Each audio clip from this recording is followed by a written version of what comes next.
Hello dear friends, मैं सुमन और स्वागत करती हूँ आपका अपने चैनल आपकी सहेली सुमन में। आज की वीडियो में हम बात करेंगे एक बहुत ही इंफॉर्मेटिव टॉपिक पर। 5 सिम्टम किसी भी महिला के अंदर अगर जाहिर होते हैं तो इसका मतलब है कि आपकी फर्टिलिटी अफेक्टेड है। प्रेगनेंसी मुश्किल से ठहरेगी, आपको बांझपन का खतरा है। कैसे पहचानेंगे आप इनफर्टिलिटी की इन 5 सिम्टम को अपने अंदर, क्या हल है इनका, इसी चीज़ पर बात करेंगे आज की इस वीडियो में। तो चलिए बिना देरी किए वीडियो शुरू कर लेते हैं।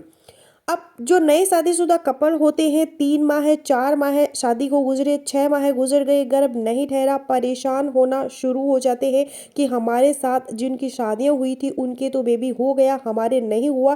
टेंशन होने लगती है। फिर कुछ सामाजिक प्रेशर उन पर पड़ने लगता है। रिलेटिव्स, अजीज, आपके फ्रेंड्स पूछने लगते हैं कि क्या अभी तक कुछ नहीं हुआ।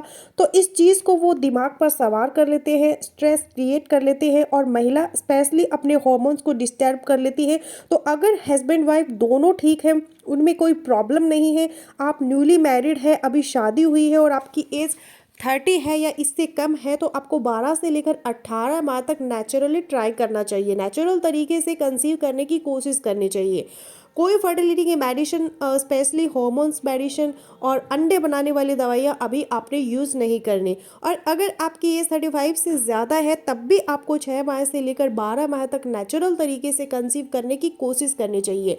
लेकिन ये जो टाइम है नेचुरल तरीके से कंसीव करने के लिए आप कोशिश कर रहे हैं, इसको आपको वो टाइम काउंट करना है जिसमें हस्बैंड और वाइफ दोनों साथ रह रहे हैं। लेकिन इसको हम शादी के बाद साथ रहना काउंट नहीं करेंगे कि आपकी शादी हुई, आपके हस्बैंड 5 से 10 दिन, 15 दिन आपके साथ रहे, फिर दूसरे देश चले गए, फिर 6 माह बाद आए या साल के बाद आए, फिर 10 दिन की छुट्टी आए, तो इस तरह से रूटीन डिस्टर्ब होती है। लेकिन आज की इस वीडियो में हम इस तस्वीर के दूसरे पहलू पर बात करेंगे। नई नई शादी जब होती है तो अक्सर कपल्स ये सोचते हैं कि अभी बेबी प्लान करके क्या करना है, अभी बेबी नहीं चाहिए, अभी लाइफ को एंजॉय करते हैं।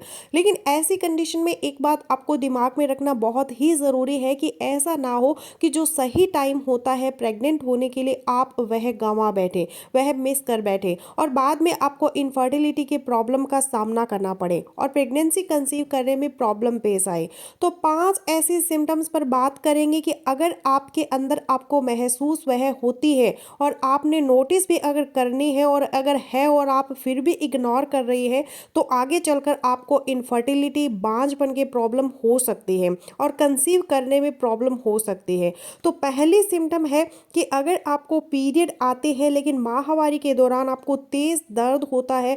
नॉर्मली जब महिलाओं को पीरियड्स आते हैं तो हल्का फुल्का दर्द, पेट दर्द, कमर दर्द, थाइस के अंदर दर्द होता है। लेकिन अगर मेंसेस के दिनों में आपका दर्द इतना तेज होता है कि आपकी जो रूटीन की लाइफ है वह डिस्टर्ब हो जाती है, आप अपनी रूटीन की एक्टिविटीज़ को कंटिन्यू नहीं रख सकती, कहीं आप काम करते हैं, ऑफिस वर्कर है, आपको छुट्टी लेनी पड़ती है या घर के कामकाज भी आप सही तरह से नहीं कर पाती, अच्छे से अच्छे पेन किलर लेने के बाद भी आपका दर्द रिलीफ नहीं होता और पीरियड से पहले ही आपको ये तेज़ दर्द शुरू हो जाता है और पीरियड्स खत्म होने के बाद भी कंटिन्यू रहता है, तो माहवारी के इस दर्द को नज़रअंदाज नहीं करना। आपकी बच्चेदानी के अंदर, यूट्रस के अंदर कोई प्रॉब्लम है और उनमें से सबसे खतरनाक प्रॉब्लम होता है और कॉमन होता है एंडोमेट्रियोसिस। एंडोमेट्रियोसिस एक ऐसी बीमारी होती है जिसमें खून की गांठें बन जाती है आपकी यूट्रस के अंदर, यूट्रस की दीवार के अंदर, यूट्रस के पीछे आपकी पेल्विस में, और इसी एंडोमेट्रियोसिस की वजह से आपको पीरियड्स के दौरान तेज दर्द होता है और जैसे जैसे मेंसेस का फ्लो बढ़ता है आपका दर्द भी बढ़ता जाता है। और दूसरी बड़ी वजह जिसकी वजह से तेज दर्द हो सकता है आपको पीरियड्स के अंदर वह है आपकी यूट्रस के अंदर रसोलियाँ, फाइब्रोइड हो सकते हैं, पॉलिप्स हो सकते हैं, हार्मोनल इम्बैलेंस अगर आपको है तो वह भी पीरियड्स के दौरान तेज दर्द की वजह बन सकता है। तो पहली सिम्टम जिस पर हमने बात की कि माहवारी के दौरान तेज दर्द होना, दूसरी सिम्टम है माहवारी का बहुत ज़्यादा आना, हैवी फ्लो होना पीरियड्स का। नॉर्मली 80 ml तक ब्लड लॉस होता है टोटल पीरियड्स के अंदर महिलाओं को। लेकिन अगर आपको माहवारी के दौरान आपको ब्लड ज़्यादा लॉस होता है 80 ml से और साथ साथ ब्लड के अंदर आपको क्लॉट्स आते हैं, बड़े बड़े लोथड़े आते हैं, तो ये नॉर्मल नहीं है। जब नॉर्मल मेंसेस के शुरू के 1-2 दिन में हल्के फुल्के क्लॉट्स आते हैं लेकिन फिर जैसे ही फ्लो ठीक होता है उसके बाद क्लॉट्स खत्म हो जाते हैं। लेकिन आपको थ्रू आउट क्लॉट्स आते हैं मेंसेस के दौरान और साथ में दर्द भी रहता है, तो ये चीज़ें भी इंडिकेट करती है कि कहीं यूट्रस के अंदर फाइब्रॉइड पॉलिप्स या यूट्रस का साइज तो नहीं बढ़ा किसी बीमारी की वजह से, जैसे कि एंडोमेट्रियोसिस होती है। क्योंकि इन सारी चीज़ों की वजह से आपको ब्लीडिंग ज़्यादा भी हो सकती है, महीने में 2 बार भी हो सकती है और बीच में आपको स्पॉटिंग भी रह सकती है।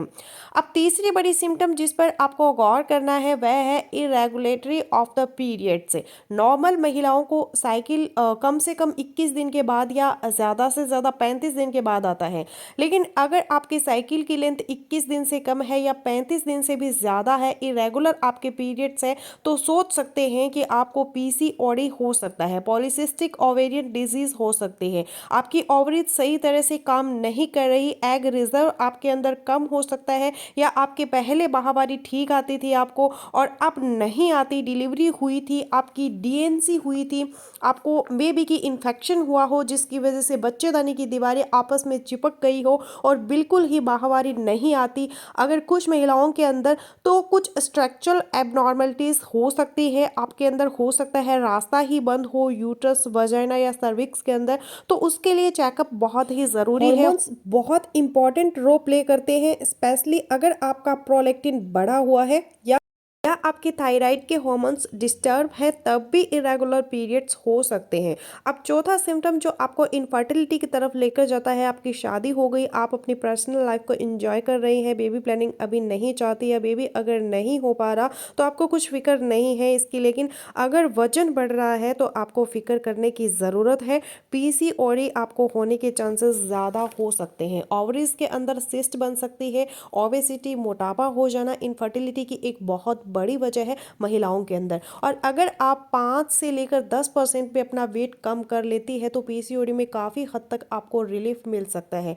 उसके लिए आपको एफर्ट करनी है, आपको कुछ चीज़ें नहीं खानी, जंक फूड, पिज़्ज़ा, बर्गर, बहुत ज़्यादा फैटी फूड, बाहर का खाना आपको नहीं खाना। आपको फिजिकल एक्टिविटी रखनी है, सुबह शाम में हल्की फुल्की एक्सरसाइज, कोल्ड ड्रिंक्स आपको नहीं लेनी, आपको वाइट शुगर बिल्कुल बंद कर देनी है, फल सब्जियां ज़्यादा इस्तेमाल करनी है और हाई फाइबर डाइट ज़्यादा लें। अब पांचवी बड़ी सिम्टम जो महिलाओं को इनफर्टिलिटी की तरफ ले जा सकते हैं, बहुत ही इंपॉर्टेंट है, वो है इन्फेक्शन। खास तौर पे अगर आपको रिपीटेड इन्फेक्शन होता है, बार बार इन्फेक्शन होता है, तो आपकी फर्टिलिटी प्रभावित हो सकती है।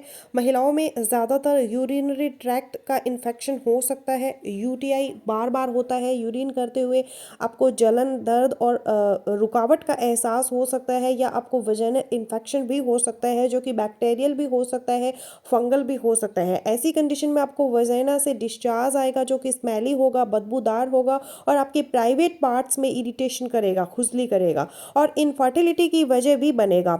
आपके मेल पार्टनर को भी इन्फेक्शन लग सकता है इस वजह से, या खुद को आपको असेंडिंग इन्फेक्शन हो सकता है, यानी कि इन्फेक्शन ऊपर तक जाके आपकी यूट्रस को प्रभावित कर सकता है। और ट्यूबल ब्लॉकेज भी एक बड़ी वजह होती है जब इन्फेक्शन ट्यूब तक पहुंच जाता है। तो इस टाइप के इन्फेक्शन अगर आपको है तो इसको ट्रीट करना बहुत ही ज़रूरी है और हस्बैंड और वाइफ दोनों का ट्रीटमेंट ज़रूरी है, ताकि आइंदा आने वाले दिनों में आपकी फर्टिलिटी अच्छे से रहे और आपको प्रेगनेंसी कंसीव करने में आसानी रहे। तो फ्रेंड्स, बस यही था मेरा आज का वीडियो। आई होपफुली मेरा आज का वीडियो आप लोगों के लिए यूजफुल रहेगा। सो मिलते हैं नेक्स्ट वीडियो में, तब तक के लिए बाय बाय।